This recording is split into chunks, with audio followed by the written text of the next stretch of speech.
여보, 또 아버지야? 우리도 빠듯해.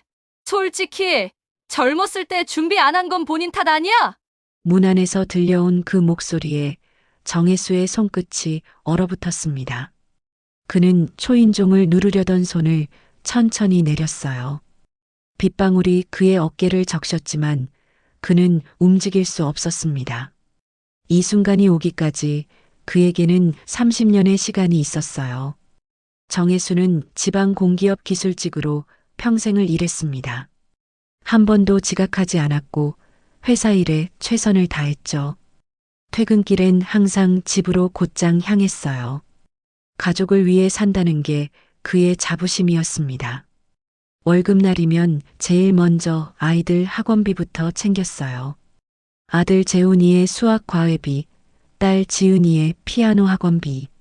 통장 잔고가 빠듯해도 아이들 교육만큼은 절대 미루지 않았습니다. 여보, 당신 노후 준비는요? 적금이라도 하나 들어놔야 하지 않아요? 아내가 가끔 조심스럽게 물었을 때도 그는 늘 같은 대답을 했어요. 내 노후는 연금으로도 충분해. 아이들만 잘 키우면 되는 거야. 그렇게 자신을 위로하며 살았습니다. 아이들이 대학을 가고 취업을 하고 결혼을 준비하는 모습을 볼 때마다 뿌듯했어요. 자신의 선택이 옳았다고 그는 믿었습니다. 퇴직금 통장에 찍힌 숫자를 처음 봤을 때 혜수는 안도했습니다. 꽤 큰 금액이었거든요. 아내와 함께 소박하게 살면 충분해 보였어요. 하지만 현실은 생각보다 가혹했습니다. 아들 재훈이가 결혼을 앞두고 찾아왔을 때였어요. 아버지, 전세 자금이 조금 모자라서요. 죄송한데 좀 도와주실 수 있으세요? 혜수는 망설이지 않았습니다. 통장에서 목돈을 빼서 아들에게 건넸어요. 아들의 새 출발인데 부모로서 당연한 일이라고 생각했죠. 그 후로도 돈이 빠져나가는 일은 계속됐습니다. 딸의 전세자금 보증, 아내의 친구들과 떠난 여행비 보태주기. 하나하나는 큰 돈이 아니었지만 퇴직금은 눈에 띄게 줄어들었어요. 그래도 혜수는 걱정하지 않았습니다. 연금이 있었으니까요. 매달 들어오는 돈으로 생활하면 된다고 자신을 달랬습니다. 그런데 퇴직 2년째 되던 해 아내가 쓰러졌어요. 뇌경색입니다. 빨리 수술해야 합니다. 의사의 말에 혜수의 머릿속이 하얘졌습니다.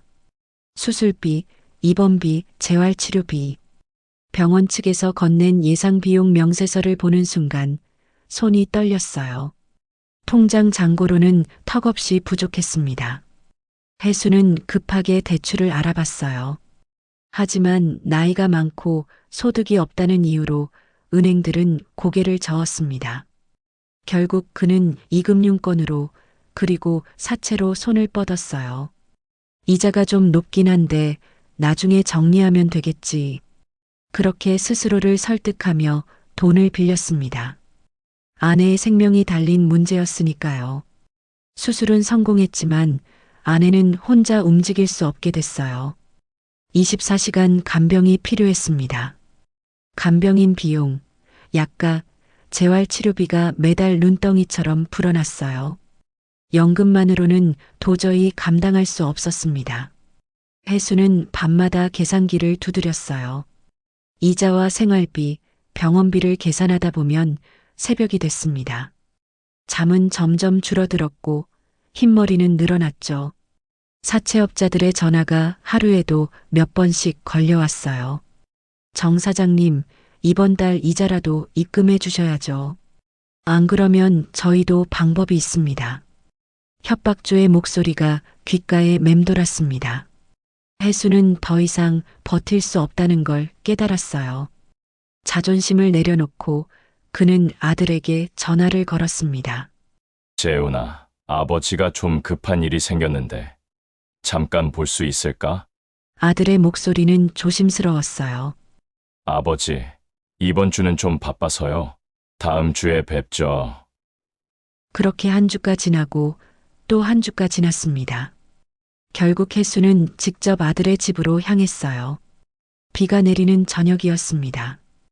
아파트 복도에 서서 그는 초인종 앞에서 한참을 망설였어요. 손을 들었다 내렸다를 반복했죠. 그때 문 안에서 목소리가 들렸습니다. 여보, 또 아버지야? 우리도 빠듯해? 솔직히 젊었을 때 준비 안 한 건 본인 탓 아니야? 머느리의 목소리였어요. 이어서 아들의 한숨소리가 들렸습니다. 알아, 근데 어쩌겠어. 계속 이러면 우리까지 힘들어진다고. 혜수의 손이 공중에서 멈췄습니다. 초인종 버튼까지 불과 몇 센티미터, 하지만 그 거리를 좁힐 수가 없었어요. 가슴이 무너져 내리는 것 같았습니다. 그는 천천히 손을 내렸어요. 비는 점점 세차게 내렸고 그의 어깨를 흠뻑 적셨습니다. 하지만 혜수는 그 자리를 떠나지 못했어요. 30년 동안 가족을 위해 살았는데 결국 이렇게 버림받는 건가? 그런 생각이 머릿속을 가득 채웠습니다. 한참을 서 있다가 그는 돌아섰어요. 젖은 옷이 몸에 달라붙었지만 그건 중요하지 않았습니다.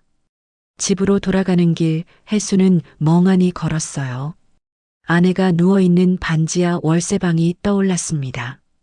곰팡이 냄새가 나는 좁은 방, 환자용 침대 하나로 가득 찬 공간.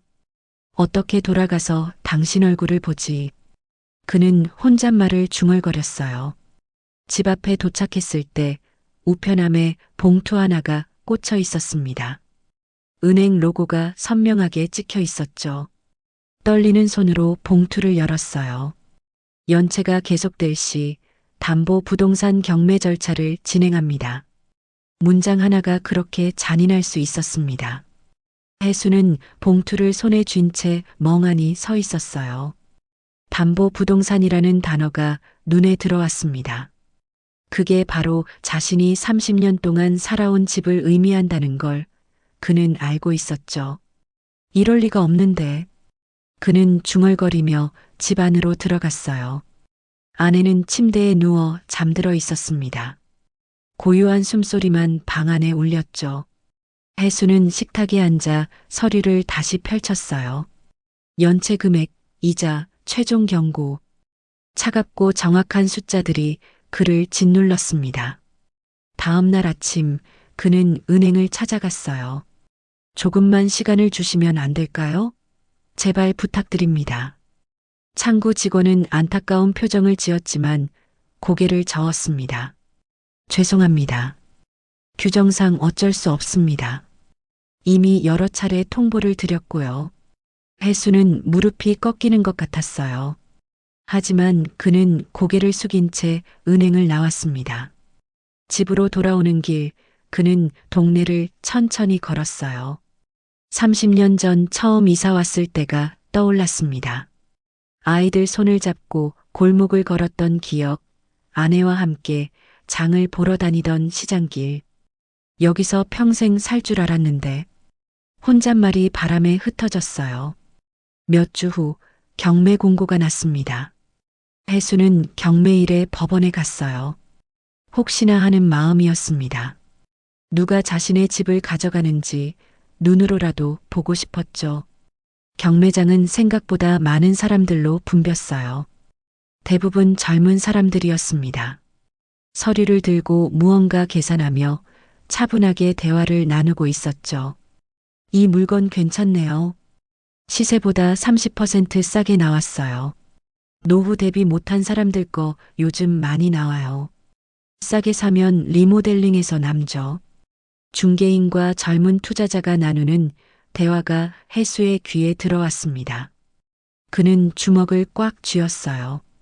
분노도 원망도 아니었습니다. 그저 참담했죠. 자신의 30년이 누군가에게는 투자 대상일 뿐이라는 현실이. 경매는 순식간에 끝났어요. 낙찰되었습니다. 경매사의 목소리가 울렸습니다. 혜수는 자리에서 일어났어요. 다리에 힘이 없었지만 그는 법원을 나섰습니다. 집으로 돌아와 아내에게 말했어요. 여보, 우리 이사 가야 해. 아내는 침대에 누운 채 고개를 돌렸습니다. 말은 하지 못했지만 눈빛으로 물었죠. 혜수는 고개를 끄덕였어요. 미안해.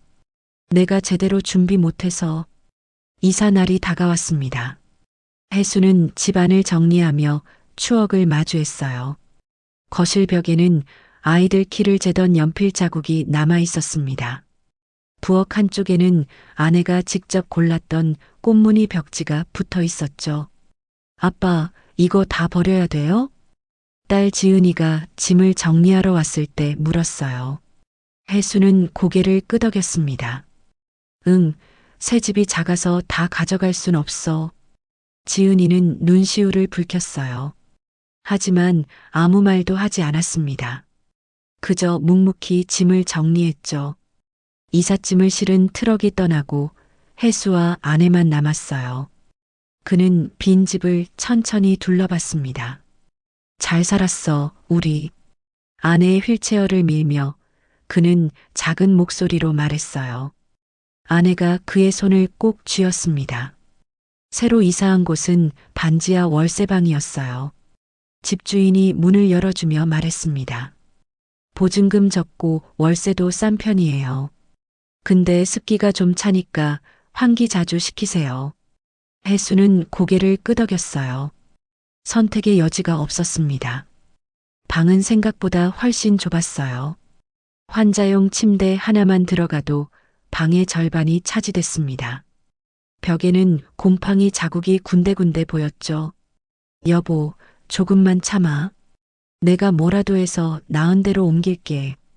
혜수는 아내의 손을 잡고 말했어요. 하지만 아내는 고개를 저었습니다. 괜찮다는 듯 미소를 지었죠. 그날 밤 혜수는 잠을 이루지 못했어요. 창밖으로 지나가는 사람들의 발소리가 들렸습니다. 반지하라 창문은 발목 높이에 있었죠. 이게 내 인생의 끝인가? 그는 천장을 바라보며 중얼거렸어요.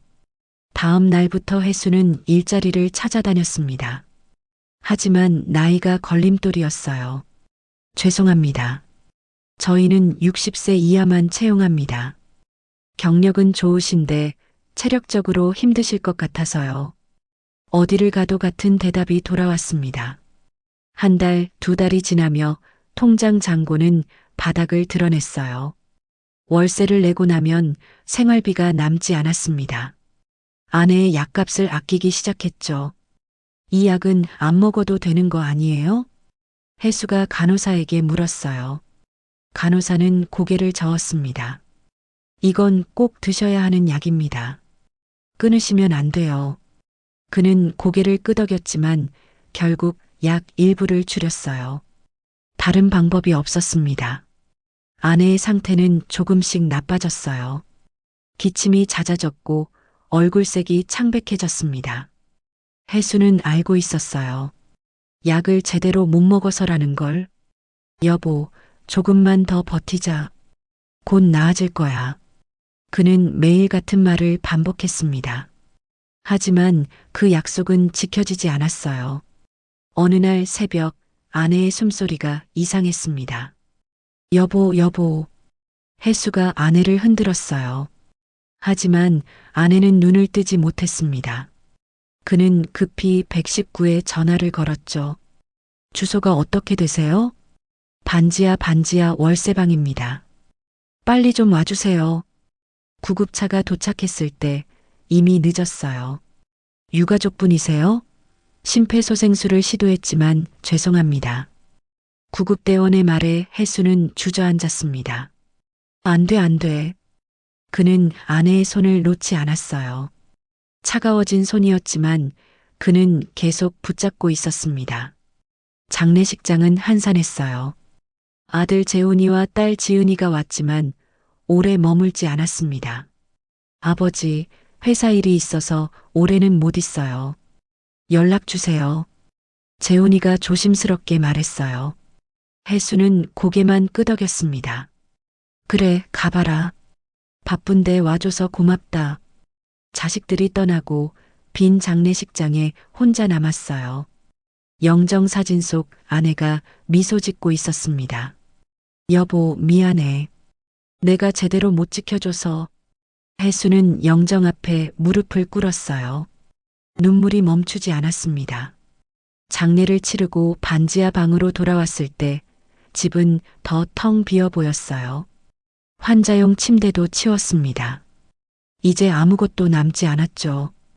그날 밤 혜수는 창고에서 밧줄을 꺼냈어요. 이제 끝이야. 그는 천장을 올려다봤습니다. 손에 든 밧줄이 무거웠어요. 바로 그때 문틈으로 흰 봉투 하나가 들어왔습니다. 혜수는 밧줄을 내려놓고 봉투를 주었어요. 낯선 필체로 이름이 적혀 있었습니다. 박선우 드림. 그는 천천히 봉투를 뜯었습니다. 봉투 안에는 편지 한 장과 서류 몇 장이 들어 있었어요. 혜수는 떨리는 손으로 편지를 펼쳤습니다. 정혜수 선생님께. 저는 20년 전 같은 부서에서 일하던 박선우입니다. 선생님을 기억하실지 모르겠습니다. 혜수는 눈을 가늘게 떴어요. 박선우. 그 이름이 어렴풋이 기억났습니다. 편지는 계속 이어졌어요. 1999년 구조조정 때 선생님께서 제 실수를 덮어주셨죠. 설계도면 오류가 발견됐을 때 선생님이 책임자셨지만 제 잘못이었습니다. 그런데 선생님은 제 이름을 빼고 보고서를 올리셨어요. 혜수는 천천히 고개를 끄덕였어요. 그 일이 떠올랐습니다. 젊은 후배 직원이 실수로 설계를 잘못했던 일. 그때 그 직원을 지목하면 해고될 상황이었죠. 덕분에 저는 회사에 남을 수 있었습니다. 선생님은 감봉과 강등을 받으셨죠. 저는 그때부터 선생님께 빚을 졌다고 생각했습니다. 혜수의 눈가에 눈물이 맺혔어요. 선생님이 퇴직하신 후 소식을 듣지 못했습니다. 그러다 최근에 우연히 선생님의 사정을 알게 됐어요. 이제 제 차례입니다. 선생님께서 베푸신 은혜를 갚을 때가 왔습니다. 편지 뒤에 붙어 있던 서류를 보는 순간 혜수는 숨이 멎는 듯 했어요. 정혜수 명의 계좌 입금 완료. 금액 5천만 원. 이럴 수가. 그는 급히 통장을 꺼냈습니다. 떨리는 손으로 잔액을 확인했어요. 정말로 큰 돈이 들어와 있었습니다. 혜수는 편지를 품에 안았어요. 밧줄은 바닥에 떨어진 채였습니다. 세상에 아직 이런 사람이. 그는 바닥에 주저앉아 한참을 울었어요. 감사의 눈물이었습니다. 다음 날 아침 혜수는 편지에 적힌 주소를 찾아갔어요. 주소는 시내 한쪽의 작은 건물이었습니다. 간판에는 시니어 재무상담센터라고 적혀 있었죠. 여기가 맞나? 혜수는 망설이다가 문을 열었어요. 안에는 깔끔한 사무실이 있었고 책상 너머로 낯익은 얼굴이 보였습니다. 어서 오십시오. 그 사람이 고개를 들었어요. 혜수는 그 얼굴을 보는 순간 놀라서 입을 다물지 못했습니다. 재훈이 상사님? 그렇습니다. 그곳에 앉아있던 사람은 아들 재훈이의 직장 상사였어요. 박선우는 자리에서 일어나 고개를 숙였습니다. 정혜수 선생님 오셨군요. 기다리고 있었습니다. 혜수는 혼란스러웠어요. 이게 무슨 당신이 박선우 씨요? 그리고 재훈이를. 박선우는 조용히 고개를 끄덕였어요. 네, 제가 20년 전 선생님 덕분에 회사에 남았던 박선우입니다. 그리고 지금은 재훈 씨의 상사이기도 하죠. 혜수는 의자에 털썩 앉았어요. 머릿속이 복잡했습니다. 그럼 재훈이가 아들놈이 당신한테 우리 사정을. 박선우는 차를 한 잔 건네며 말했습니다. 앉으세요, 선생님. 천천히 말씀드리겠습니다. 혜수는 떨리는 손으로 찻잔을 받았어요. 박선우가 입을 열었습니다. 재훈 씨가 제게 모든 걸 털어놨습니다. 선생님의 빚, 사채 문제, 집을 잃으신 일까지요. 그 녀석이. 혜수의 목소리가 떨렸어요. 재훈 씨는 몇 달 전 제 사무실로 찾아왔습니다. 눈이 퉁퉁 부은 채로요. 박선우는 잠시 말을 멈췄다가 이어갔어요. 그가 제게 말했습니다. 부장님, 제 아버지를 도와주세요. 아버지 이름으로 다시 시작할 수 있게 해주세요. 제발 부탁드립니다. 혜수는 숨을 삼켰어요. 재훈이가 그랬다고요? 네. 그는 무릎까지 꿇으려 했습니다. 제가 말렸죠. 박선우의 눈빛이 진지했어요. 저는 재훈 씨에게 물었습니다. 왜 직접 도와드리지 않느냐고요. 그랬더니 그가 대답했습니다. 박선우는 잠시 숨을 고르고 말을 이었어요. 아버지 자존심 때문입니다. 아버지는 평생 자식들한테 손 벌리지 않고 사셨어요. 제가 직접 도우면 아버지가 더 힘들어 하실 겁니다. 그래서 다른 방법을 찾고 있습니다. 혜수의 눈에서 눈물이 흘러내렸어요. 그 녀석이 그런 마음을. 재훈 씨는 자기 월급에서 매달 돈을 모아 사채를 갚고 있었습니다. 하지만 턱없이 부족했죠. 그래서 저를 찾아온 겁니다. 박선우는 서랍에서 장부 하나를 꺼냈어요. 이게 재훈 씨가 갚은 내역입니다. 지난 1년 동안 모은 돈으로요. 장부를 보는 순간 혜수는 가슴이 터질 것 같았어요. 빼곡하게 적힌 입금 내역들. 적은 금액들이었지만 하나하나가 아들의 마음이었습니다. 저는 재훈 씨에게 약속했습니다. 제가 선생님께 받은 은혜를 갚을 기회라고 생각하겠다고요. 혜수는 고개를 떨구었어요. 부끄러웠습니다. 그런데 선생님, 박선우의 목소리가 조심스러워졌어요. 혹시 며칠 전 재훈 씨 집 앞에 가신 적 있으신가요?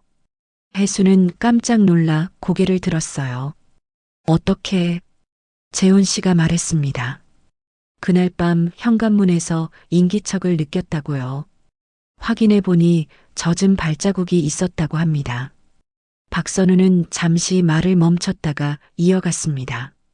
그날 문 안에서 들으셨던 목소리, 그건 녹음 파일이었습니다. 녹음 파일이요? 혜수는 어리둥절했어요. 네. 사채업자들이 보낸 협박용 음성이었습니다.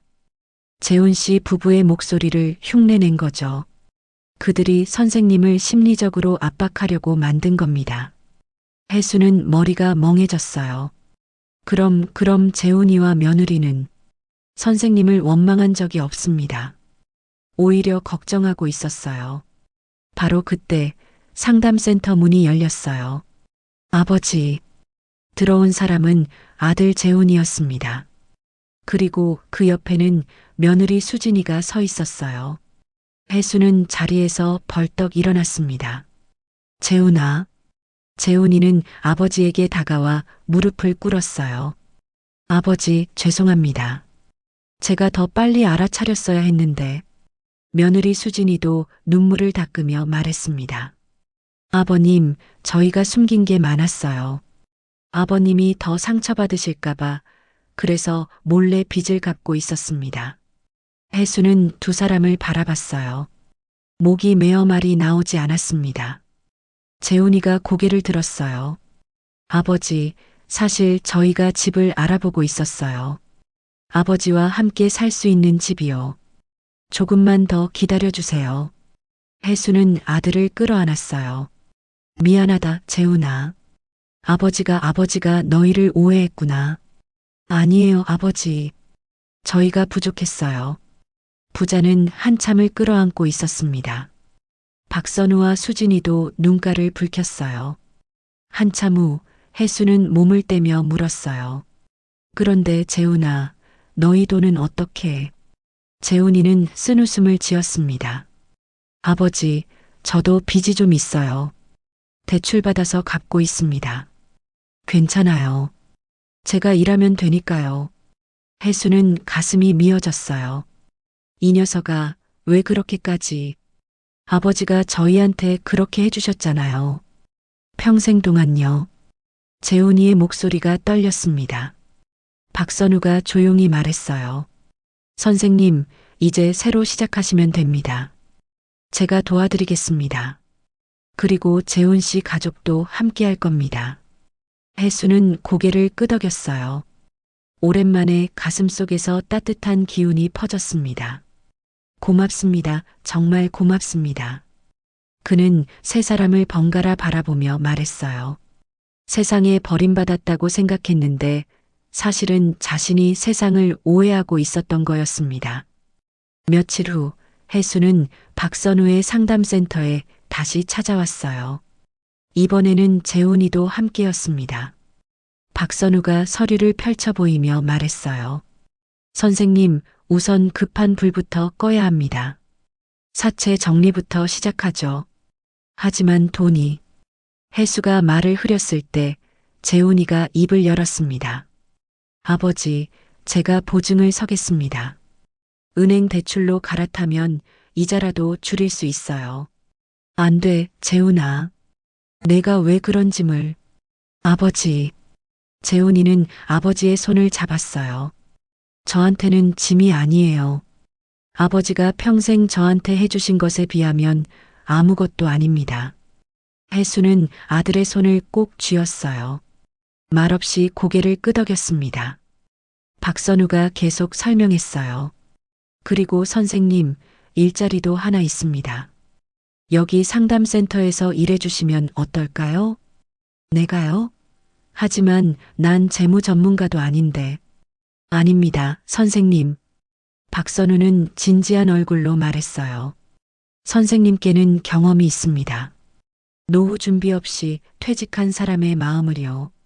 그게 바로 이곳이 필요로 하는 겁니다. 혜수는 잠시 생각에 잠겼어요.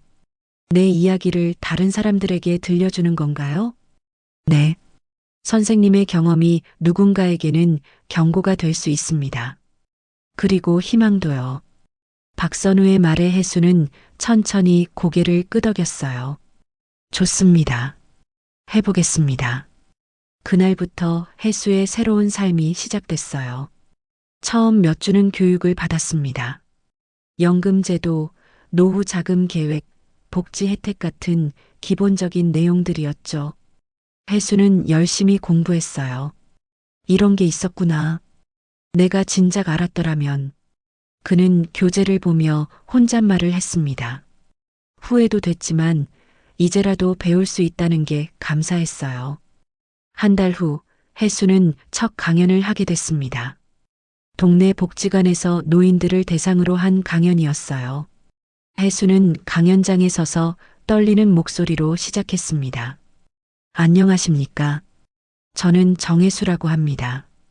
오늘 제 이야기를 들려드리려고 합니다. 청중석에는 30명 정도의 어르신들이 앉아 있었어요. 모두 혜수와 비슷한 나이였습니다.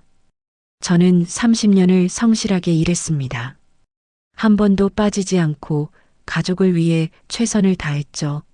하지만 노후 준비는 하지 못했습니다. 혜수는 자신의 이야기를 천천히 풀어놓았어요.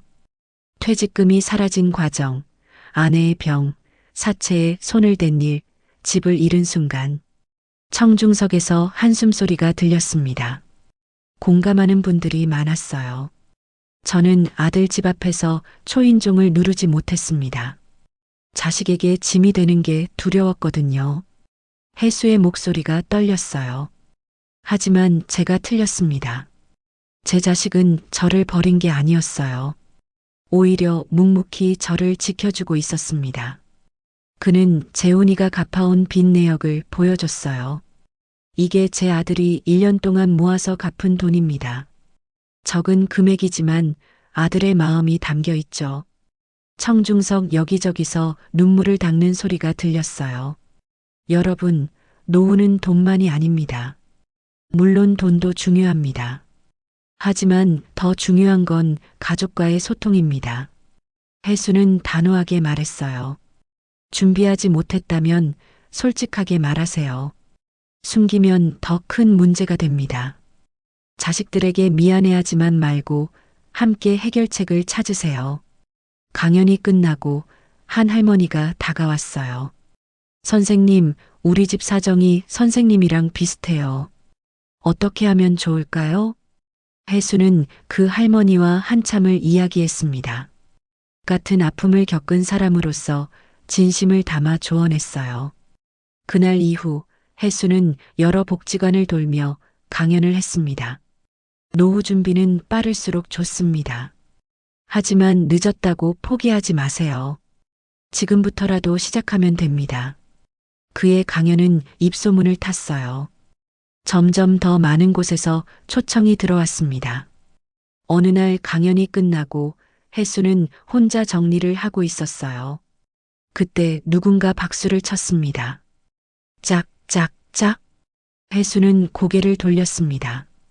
맨 뒷좌석에 누군가 서 있었어요. 아버지, 재훈이었습니다. 언제부터 있었는지 눈가가 붉어져 있었어요.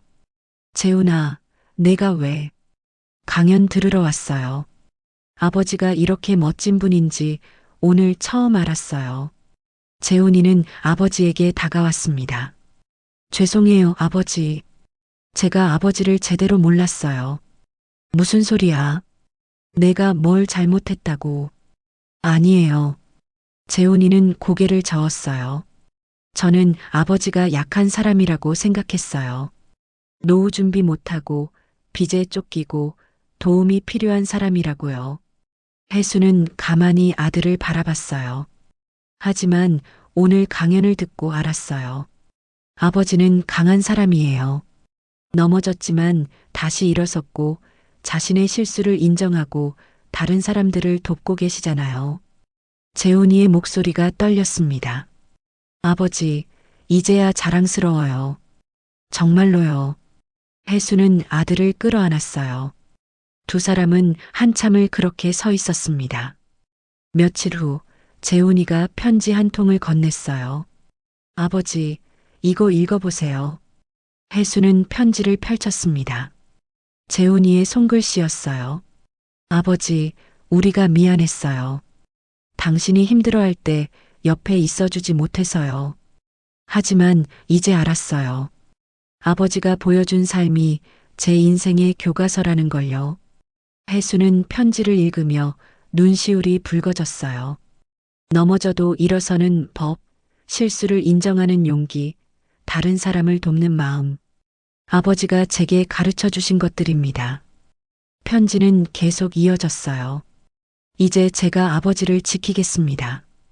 평생 아버지가 저를 지켜주셨던 것처럼요. 사랑합니다, 아버지. 혜수는 편지를 가슴에 안았어요. 따뜻한 기운이 온몸으로 퍼졌습니다. 그날 밤 혜수는 혼자 산책을 나갔어요.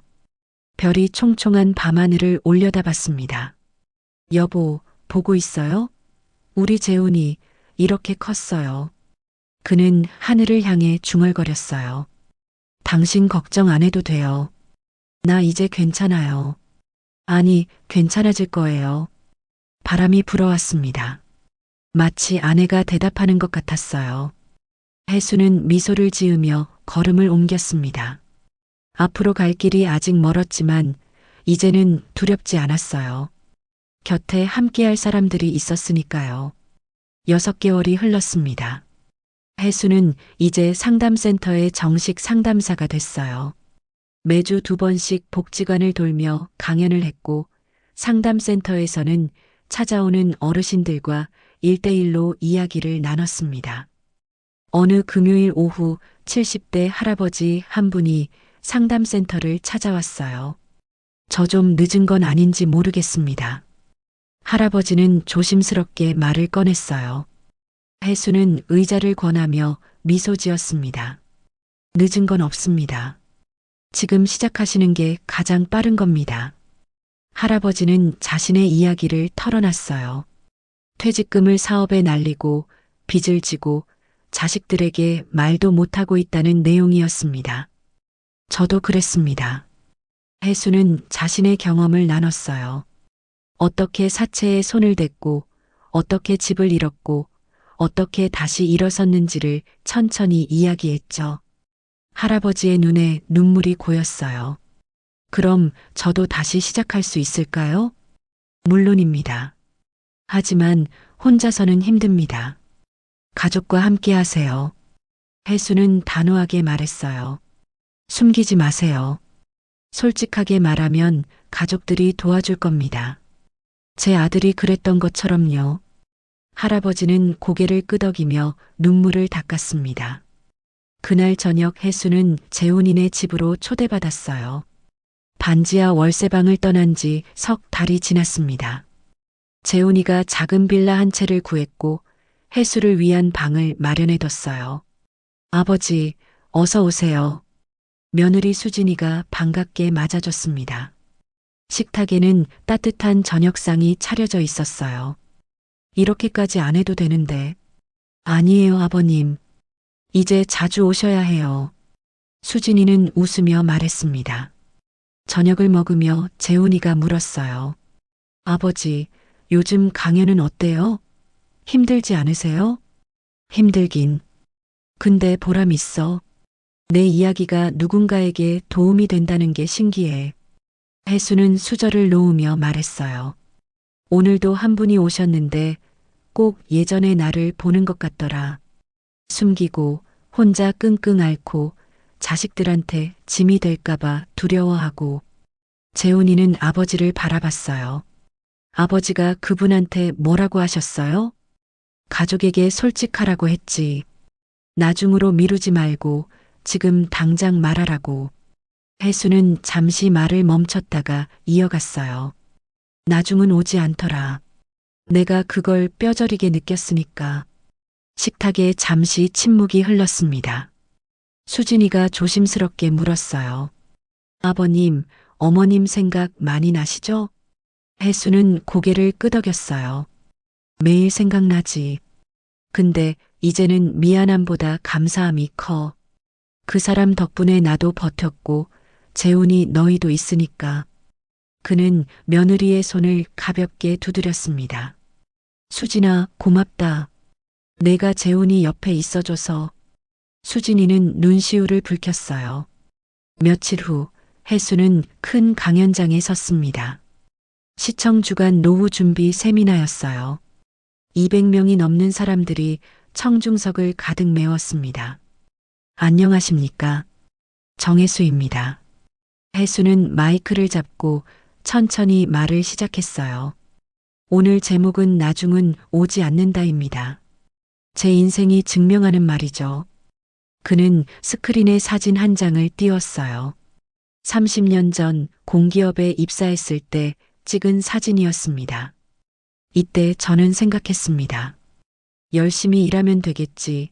노후는 나중에 생각하면 되겠지. 하지만 나중은 오지 않았습니다. 청중들이 숨죽이며 들었어요. 퇴직 후 3년 만에 저는 모든 걸 잃었습니다. 집도 아내도 자존심도 심지어 자식들한테도 버림받았다고 착각했죠. 혜수는 잠시 말을 멈추고 물을 한 모금 마셨어요. 하지만 알고 보니 제가 틀렸습니다. 자식들은 저를 지켜주고 있었어요. 제가 눈치채지 못했을 뿐이죠. 그는 재훈이가 갚았던 빚 내역을 화면에 띄웠습니다. 이게 제 아들이 1년 동안 모아서 갚은 돈입니다. 많지 않습니다. 하지만 아들의 전부였어요. 청중석 여기저기서 흐느끼는 소리가 들렸어요. 여러분, 노후는 돈만의 문제가 아닙니다. 물론 경제적 준비는 중요합니다. 하지만 더 중요한 건 마음의 준비입니다. 혜수는 단호하게 말했어요. 가족에게 솔직하세요. 준비 못했으면 인정하세요. 도움이 필요하면 요청하세요. 그게 진짜 부모의 용기입니다.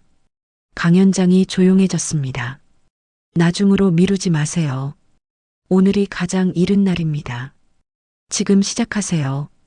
혜수의 목소리가 강연장에 울려 퍼졌어요. 강연이 끝나고 질의응답 시간이 이어졌습니다. 한 중년 남성이 손을 들었어요. 선생님, 저는 이제 50대인데요. 지금부터라도 준비하면 늦지 않을까요? 혜수는 미소를 지었습니다. 50대면 아직 20년이 남았습니다. 충분합니다. 지금 당장 시작하세요. 또 다른 여성이 물었어요. 자식들한테 부담 주기 싫은데 혼자 해결할 방법이 있을까요?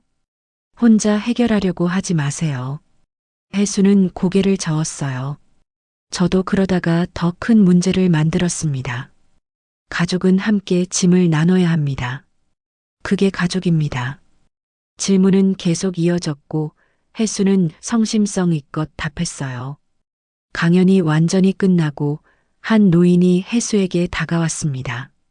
선생님, 감사합니다. 오늘 집에 가서 아들한테 솔직하게 말해볼게요. 그 노인의 눈에는 결심이 서려 있었어요. 잘하셨습니다. 용기 내셔서요. 혜수는 노인의 손을 꼭 잡아줬습니다. 강연장을 나서는데 누군가 뒤에서 불렀어요. 아버지. 돌아보니 재훈이가 서 있었습니다. 손에는 꽃다발을 들고 있었어요. 언제 왔어? 강연 처음부터 봤어요. 정말 멋있었어요, 아버지. 재훈이는 꽃다발을 건네며 말했어요. 회사 사람들도 몇 명 데려왔어요. 다들 감동받았대요. 혜수는 꽃다발을 받으며 웃었습니다. 과찬이야. 그냥 내 이야기를 한 것뿐인데. 아니에요. 아버지 이야기가 사람들을 움직여요. 그게 대단한 거예요. 부자는 나란히 걸으며 강연장을 나섰어요. 재훈아. 네, 아버지. 고맙다. 내가 포기하지 않아줘서. 재훈이는 걸음을 멈추고 아버지를 바라봤어요. 아버지야말로 포기하지 않으셨잖아요. 저는 그걸 배웠어요. 두 사람은 미소를 나눴습니다. 그날 밤 혜수는 혼자 책상 앞에 앉았어요. 일기장을 펼쳐 천천히 글을 썼습니다. 오늘도 누군가에게 희망을 전했다. 내 실수가, 내 아픔이 다른 사람에게 약이 되는 게 신기하다. 그는 잠시 펜을 멈추고 창밖을 바라봤어요. 달빛이 방 안으로 스며들었습니다. 여보, 당신이 옆에 없어서 외롭긴 해. 하지만 이제 혼자가 아니야. 재훈이도 있고 수진이도 있고 날 응원해주는 사람들이 있어. 그는 다시 글을 이어갔어요. 나중은 정말 오지 않더라. 오늘이 전부야. 그걸 이제야 알았어. 늦었지만 이제라도 알아서 다행이야. 일기를 닫고 혜수는 침대에 누웠습니다. 눈을 감자 아내의 얼굴이 떠올랐어요. 여보, 내가 잘하고 있는 거 맞죠? 당신도 자랑스러워할까요? 작은 목소리로 중얼거렸습니다. 바람이 창문을 스치고 지나갔어요. 마치 대답하는 것처럼 부드러웠습니다. 혜수는 미소를 지으며 잠에 들었어요. 다음 날 아침 혜수는 상담센터로 출근했습니다. 박선우가 반갑게 맞아줬어요. 선생님, 어제 강연 대성공이었다면서요? 시청에서 연락 왔어요. 정기 강연을 제안하더군요. 정말요? 혜수는 놀라서 물었어요. 네. 매달 한 번씩 시민들 대상으로 강연해 달래요. 물론 강연료도 나옵니다. 박선우는 웃으며 서류를 건넸습니다. 혜수는 서류를 받아들며 생각에 잠겼어요. 1년 전만 해도 죽으려고 했는데 이제는 강연료를 받는다니 삶이 이렇게 바뀔 수 있다는 게 신기했습니다. 고맙습니다, 박 선생님. 당신 덕분입니다. 아닙니다, 선생님. 선생님이 다시 일어서신 겁니다. 저는 그냥 손만 잡아드렸을 뿐이에요. 박선우는 고개를 저었어요. 그리고 선생님, 20년 전 은혜를 갚았을 뿐입니다. 이제 우리 둘 다 빚을 갚은 거죠. 두 사람은 악수를 나눴습니다. 그날 오후 상담센터 문이 열렸어요. 70대 할머니 한 분이 들어왔습니다. 저기 상담 받으러 왔는데요. 할머니는 조심스러운 목소리로 말했어요. 혜수는 자리에서 일어나 할머니를 맞이했습니다. 어서 오세요. 편하게 앉으세요. 할머니가 자리에 앉자 혜수는 따뜻한 차를 한 잔 건넸어요. 천천히 말씀하세요. 제가 들어드리겠습니다. 할머니는 눈물을 글썽이며 이야기를 시작했어요. 남편이 세상을 떠나고 연금만으로는 생활이 빠듯하고 자식들한테 말하기 미안하다는 내용이었습니다. 혜수는 조용히 듣고 있었어요. 할머니의 이야기가 끝나자 그는 부드럽게 말했습니다. 할머니, 혼자 안 계십니다. 저도 그랬고 여기 오시는 분들 대부분이 그래요. 할머니는 고개를 들어 혜수를 바라봤어요. 하지만 이제 달라질 수 있습니다. 오늘 바로 지금부터요. 혜수는 메모지를 꺼내 천천히 적기 시작했어요. 첫째, 자녀분들께 솔직하게 말씀하세요. 둘째, 정부 복지 혜택을 알아보세요. 셋째, 작은 것부터 계획을 세우세요. 할머니는 메모지를 받아들며 고개를 끄덕였습니다. 정말 나아질 수 있을까요? 나아집니다. 제가 증거예요. 혜수는 미소를 지으며 말했어요. 할머니가 돌아간 후 혜수는 창밖을 바라봤습니다. 햇살이 따스하게 비쳤어요. 나중은 오지 않는다. 오늘이 전부다. 그는 혼잣말로 중얼거렸습니다. 그리고 다시 책상 앞에 앉아 다음 강연 자료를 준비하기 시작했어요. 화면이 천천히 어두워집니다. 혜수의 목소리가 나레이션으로 흐릅니다. 노후는 돈보다 마음의 준비입니다. 준비 못했다고 포기하지 마세요. 지금이 가장 이른 때입니다. 화면에는 혜수가 강연장에서 웃고 있는 모습이 비칩니다. 사랑하는 사람들, 미워도 결국 돌아옵니다. 가족은 그런 겁니다. 재훈이 가족과 함께 저녁 식사를 하는 장면이 이어집니다. 그러니 기억하세요. 혜수가 카메라를 향해 미소 짓습니다. 나중은 오지 않습니다. 오늘, 지금 이 순간이 전부입니다. 화면이 완전히 어두워지며 조용한 음악이 흐릅니다.